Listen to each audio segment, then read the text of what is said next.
झारखंड के सभी सम्मानित शिक्षकों को जोहार। नवंबर 2025 में सेंटा ऐप के माध्यम से टीएनए का जो ट्रेनिंग होने वाला है उसमें क्या अनुमानित क्वेश्चन होंगे और हम क्या चीज का तैयारी कर लें कि एक अच्छा रैंक ला सकते हैं। तो आज के वीडियो में हम आपको यही क्लियर करने वाले हैं कि क्या आपका टीएनए का सिलेबस है और किस चीज के बारे में थोड़ी सी जानकारी प्राप्त कर लें कि एक आप अच्छा रैंक ला सकते हैं। तो आज का हमारा टॉपिक है झारखंड टीएनए जो सेंटा ऐप के माध्यम से एग्जाम लिया जाएगा 2025 नवंबर में। उसका अनुमानित सिलेबस आपको बता रहे हैं। यदि आप हमारे चैनल पर नए हैं तो आप एसएम क्लासेस 1111 को सब्सक्राइब कर लीजिएगा। चलिए आगे बात करते हैं। हमारा आज का पहला है इंट्रोडक्शन। झारखंड टीएनए एग्जाम का उद्देश्य है क्या है, इसके बारे में जान लीजिए। मैंने इसके पिछले वीडियो में आपको सेंटा और सेंटा ऐप दोनों के बारे में क्लियरेशन कर दिया था, जिसमें मैंने सेंटा से आपको बताया कि क्वेश्चन आएंगे, तो उसका एमसीक्यू हमने आपको करवा दिया था। बहुत सारे लोगों ने, टीचरों ने थोड़ी सी जानकारी के अभाव में बोले कि सेंटा ऐसे नहीं ऐसे होना चाहिए। तो सेकंड वीडियो देख करके आपको क्लियर हो गया होगा कि सेंटा और सेंटा क्या है और उससे कैसे एग्जाम में क्वेश्चन आएगा। तो आज हम आपको इंट्रोडक्शन में ये बताने वाले हैं कि झारखंड टीएनए एग्जाम का उद्देश्य शिक्षकों की दक्षता कॉम्पिटेंसी को समझना है। कॉम्पिटेंसी का समझना है मतलब शिक्षकों की दक्षता को समझना है, शिक्षकों की क्षमता को समझना है ना। यह परीक्षा सेंटा ऐप के माध्यम से ली जा रही है और 4 प्रमुख क्षेत्र पर आधारित होगा। तो क्या क्या वो चारों क्षेत्र होंगे और कितना आपको उसके बारे में नॉलेज रख लेना है कि आप एक अच्छे रैंक और एक अच्छे काम आप एक अच्छे क्वालिफाई शिक्षक बन सकते हैं। तो देखिए, आपका पहला है डोमेन 1 क्षेत्र 1। पहला आपको दिमाग में रखना है कि आपका क्षेत्र नंबर 1 है ना, क्या है? Technology, operations and concept. आपको अपना टेक्नोलॉजी पर जानकारी रखना है और उसका कॉन्सेप्ट आपके दिमाग में क्लियर है तो आप अच्छे से अच्छे जानकार व्यक्ति हो सकते हैं, जो आपको अपने विद्यालय के लिए लाभदायक होगा। इसमें क्या है, इसमें 4 स्टेप आपको हम बता रहे हैं। आप इसको, ये कोई जरूरी नहीं है कि आप हमारे वीडियो से ही सीखें। मैं चारों स्टेप आपको बता रहा हूं, इसके बारे में आप गूगल से भी पूछकर अपना तैयारी बेहतर कर सकते हैं। जैसे पहला स्टेप है आपका, हम 4 क्षेत्र बताने को बोले हैं, यही चारों क्षेत्र से आपका एग्जाम आएगा। तो पहला क्षेत्र है आपका टेक्नोलॉजी, ऑपरेशंस एंड कॉन्सेप्ट। इसमें आपको कंप्यूटर के बारे में, मोबाइल के बारे में, आईसीटी टूल्स की बुनियादी जानकारी आपको होना चाहिए। मतलब कंप्यूटर क्या है, कैसे काम करता है, कैसे इसको हम अपने शिक्षा के क्षेत्र में यूज कर सकते हैं, क्या क्या इसका उपयोग है। कंप्यूटर के बारे में, मोबाइल के बारे में और आईसीटी टूल्स के बारे में आपको बुनियादी जानकारी होना चाहिए।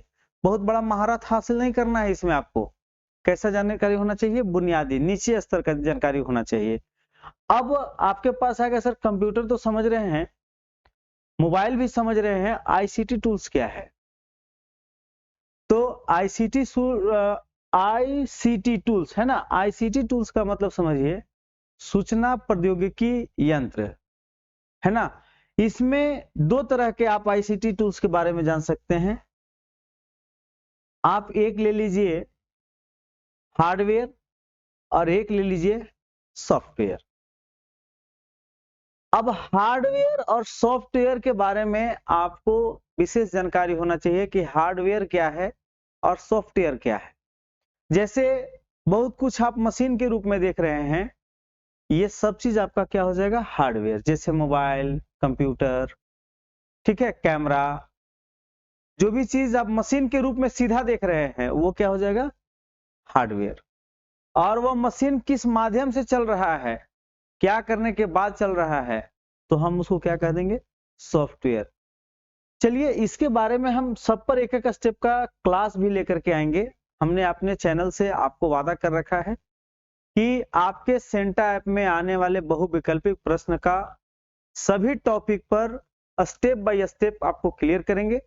तो आज आपको सिर्फ हमको ये बताना है कि आपको किस किस क्षेत्र से एग्जाम में क्वेश्चन आएगा और क्या आपको जानकारी होना चाहिए। तो आपको कंप्यूटर, मोबाइल, आईसीटी टूल्स के बारे में बुनियादी जानकारी आपके पास होना चाहिए।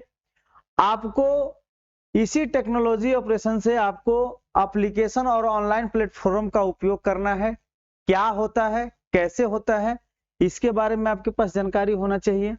ऑनलाइन क्लास और असेसमेंट टूल्स, आपको ऑनलाइन क्लास में क्या क्या होता है, कैसे कैसे होता है, कैसे कैसे आप ले सकते हैं, इसके बारे में आपको जानकारी हासिल करना है और इससे संबंधित आपका क्वेश्चन होगा, है ना। आगे है आपका, आगे है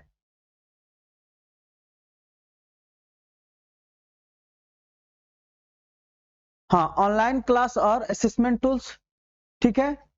और अगला है ट्रेबल शूटिंग है ना, troubleshooting and digital literacy, यानी ट्रेबल शूटिंग आपके पास होना चाहिए, उसके बारे में आपका जानकारी होना चाहिए। और क्या होना चाहिए, डिजिटल लिटरेसी होना चाहिए। मतलब इसका मतलब यह हुआ, ट्रेबल शूटिंग मतलब समस्या का निवारण आपको आना चाहिए। समस्या का निवारण, समस्या का निवारण अगर बोले तो समस्या का निवारण का मतलब यह हुआ कि जो भी चीज आप कंपोनेंट्स यूज कर रहे थे उसमें थोड़ी बहुत भी कमी आ जाए तो आप क्या कर सकते हैं, कैसे हो सकता है ना। तो वो समस्या का निवारण के बारे में भी आपसे कुछ क्वेश्चन पूछा जाएगा। डिजिटल लिटरेसी, आपको उसके बारे में कैसा अध्ययन कर रहे हैं, क्या है, इससे संबंधित आपको लगभग सबसे 2-2 नंबर का क्वेश्चन सब में आपको मिलेगा। नेक्स्ट आपका है, पहला आप समझ गए होंगे, आपको कंप्यूटर के बारे में जानकारी रखना है, आपको एप्लीकेशन के बारे में जानकारी रखना है, आपको ऑनलाइन क्लास के बारे में रखना है, आपको ट्रेबल शूटिंग के बारे में आपको जानकारी रखना है, ठीक है। ये आपका सिलेबस का पार्ट्स है जिसके बारे में आपको अध्ययन करना है और इसी से संबंधित आपका क्वेश्चन आएगा। चलते हैं नेक्स्ट में, आपका डोमेन 2 में देख लीजिए आप, आपको ये होगा कि आपका पेडागोजिकल क्वेश्चन होंगे। डोमेन 2 क्षेत्र 2 है आपका, क्या है डोमेन मतलब क्षेत्र नंबर 2, सिलेबस दूसरा पार्ट्स आपका क्या रहेगा, तो पेडागोजिकल स्ट्रेटेजी है ना। इससे आपको होंगे, जो आप टीचर की तैयारी करने के लिए जब आप क्लास लिए थे तो आपको सीडीपी का क्वेश्चन आया करता था, तो सीडीपी ही इसको समझिए, पेडागोजी से भी आपका क्वेश्चन होगा जिसमें शिक्षण की विधियां और पद्धतियां से आपका संबंधित क्वेश्चन होगा। शिक्षण की विधियां पद्धतियां कितने प्रकार की होती हैं, कौन कौन सी होती हैं, क्या होना चाहिए, इससे संबंधित आपका क्वेश्चन होगा। लेसन प्लानिंग और क्लासरूम मैनेजमेंट, कैसे लेसन प्लानिंग होता है, क्या क्या होना चाहिए और क्लास का मैनेजमेंट कैसे कैसे होता है, इसके बारे में भी आपको जानकारी होना चाहिए और इससे संबंधित आपका प्रश्न होगा। स्टूडेंट एंगेजमेंट एंड एक्टिविटी है ना, बेसिड लर्निंग, स्टूडेंट का एंगेजमेंट कैसे होगा, उसमें प्रोग्रेस कैसे होगा, वो आगे कैसे बढ़ेगा, इससे संबंधित आपका पेडागोजी से क्वेश्चन होंगे। आपका होगा इवोल्यूशन और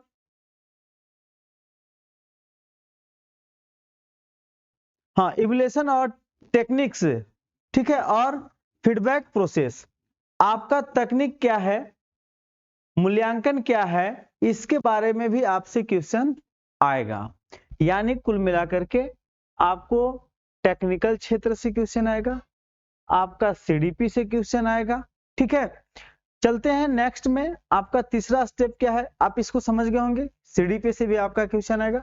सीडीपी का ये सब चीज आपका क्या हो सकते हैं, एग्जाम का क्वेश्चन का रूप हो सकते हैं। इसके पहले वाला में भी आपने देखा कि आपका एग्जाम का रूप में क्वेश्चन क्या क्या हो सकता है। आपका ये चारों आपके एग्जाम के क्वेश्चन का भाग हो सकते हैं। नेक्स्ट है आपका प्रोफेशनल डेवलपमेंट ग्रोथ। आपका प्रोफेशनल डेवलपमेंट भी होना चाहिए और उसके ग्रोथ से संबंधित भी क्या होगा, क्वेश्चन होगा।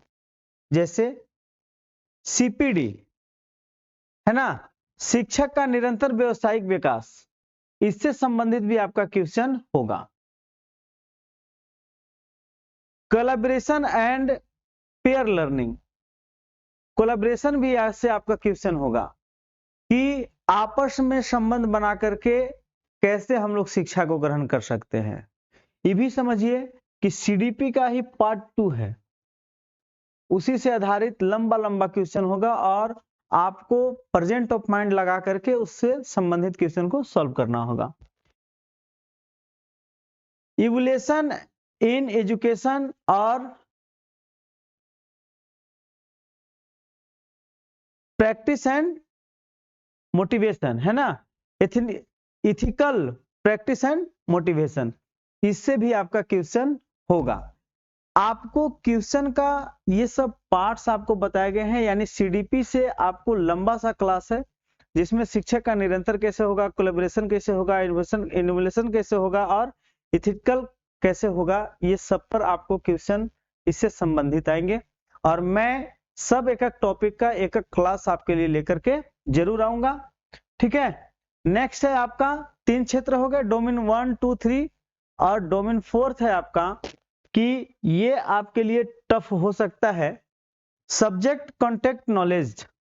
आपको अपने सब्जेक्ट से, आप जिस सब्जेक्ट से टीचर बने हैं, जिस सब्जेक्ट का आप टीचर हैं, जैसे 6 to 8 और 9 to 12 आप कस्तूरबा में हैं, आप झारखंड बालिका उच्च विद्यालय में हैं, आप नेताजी सुभाष चंद्र बोस वाले जो विद्यालय का आप एक शिक्षक हैं, तो आपको सब्जेक्ट वाइज बहाली किया गया टीचर हैं आप, तो आपको अपने सब्जेक्ट का नॉलेज भी होना चाहिए।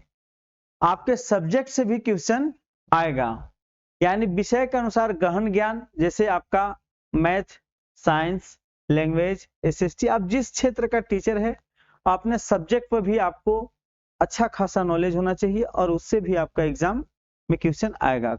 Concept clarity and application based question, आपको प्रेजेंट ऑफ माइंड के चेकअप पर भी आधारित प्रश्न होंगे। सब्जेक्ट पेडागोजी की समझ, आपका सब्जेक्ट से भी पेडागोजी होगा। Problem solving and analytical thinking, और जितना चीज में टेक्निकल चीज में या कोई भी में आपको जो प्रॉब्लम है उसको कैसे सॉल्व करेंगे और आप कैसा चिंतन के कार्य से काम करेंगे, ये संबंधित आपका सारा क्वेश्चन आपका टीएनए में होगा और क्वेश्चन बहुवैकल्पिक होंगे। आपको प्रेजेंट ऑफ माइंड से उसको क्या कर लेना है, टिक आउट कर लेना है। ये आपका सिलेबस है और इसी सिलेबस से आधारित, इसके पिछले बार जब फर्स्ट टीएनए का एग्जाम हम लोग दिए थे, ऐसा ही क्वेश्चन इसी पर आधारित था और सेकेंड राउंड का जो भी है सेम आपको हूबहू इसी आधारित क्वेश्चन आपके रहेंगे, बहुवैकल्पिक रहेंगे। आपको उसमें अपने मोबाइल के माध्यम से एग्जाम देने को है, बहुत बड़ी दूर क्षेत्र में तो जाना नहीं है। आप ही का प्रखंड लेवल पर कोई अच्छा विद्यालय जहां पानी का, रहने का, लोगों को क्षेत्र में जमा होने का पूरे बढ़िया व्यवस्था हो, उस स्कूल को चयन कर लिया जाता है, वहीं पर आपको बुला करके टीएनए का एग्जाम यानी ट्रेनिंग दे दिया जाता है। तो आपको जो क्वेश्चन होगा उसके बहुवैकल्पिक जो प्रश्न होंगे उसको कैसे हम लोग सॉल्व कर पाएंगे, उस दिन आपको गूगल से पूछ के मारने में आपका समय खत्म हो सकता है और एक आप अच्छे ट्रेनर का रूप में नहीं उग सकते। तो एक अच्छे ट्रेनर के रूप में आने के लिए, आप टीचर बनने के लिए बच्चे को, आधुनिक युग के मशीन को और आप स्वयं तीनों को एक कॉम्बिनेशन में आने में आपको ट्रेनिंग अच्छे तरीके से करेंगे, तभी आप एक अच्छे ट्रेनर बन सकते हैं और समस्या का समाधान कर सकते हैं। अन्यथा गूगल से या अन्य माध्यम से या किसी और से पूछकर, देखकर या कोई और तरीका से क्वालिफाई होने के बाद आप उतने सक्षम नहीं हो पाएंगे जिस हिसाब को आपका शिक्षक आपको होना चाहिए। तो मेरे प्यारे शिक्षक, मेरी बात को आप समझ रहे होंगे। बहुत ज़्यादा समय नहीं लेना है, बहुत ज़्यादा समय देना भी नहीं है। छोटी-छोटी बात से सीखते जाना है कि मैं टीचर हूँ, मेरे अंदर क्या क्वालिटी आना चाहिए, मैं कैसे करूँ कि एक अच्छा टीचर और ट्रेनर बन सकता हूँ। तो बस यही सोचते-सोचते जिस दिन आपका कॉन्सेप्ट माइंड तेज हो जाएगा, आप सोचने के ज़्यादा एक्टिव हो जाएंगे, तो सवाल को पकड़कर, रगड़कर आप उसका एनालिसिस करके उसका क्वेश्चन का आंसर दे सकते हैं। सीडीपी बहुत ज़्यादा पढ़ने की ज़रूरत नहीं होता है, पर प्रेजेंट ऑफ माइंड रख कर, उसकी व्यवस्था कर, उसके बारे में सोचकर उसके क्वेश्चन को टिक आउट किया जा सकता है।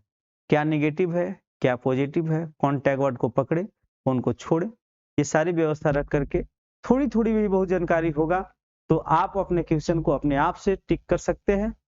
बस आपको ज़रूरत है कि जो-जो आपको टॉपिक हम बताएँ, प्रत्येक टॉपिक को आप अपने मोबाइल के माध्यम से, इंटरनेट के माध्यम से तैयारी करिए, आप सक्सेस हो जाएंगे। अन्यथा आप मेरे वीडियो को लगातार देखते रहिए। पार्ट 1, 2 हर स्टेप पर मैं आपको वीडियो प्रोवाइड करूंगा, ये मेरा वादा है और आपको एग्जाम से पहले आपका सिलेबस की तैयारी करा देंगे। तो मिलते हैं नेक्स्ट वीडियो में, तब तक के लिए धन्यवाद।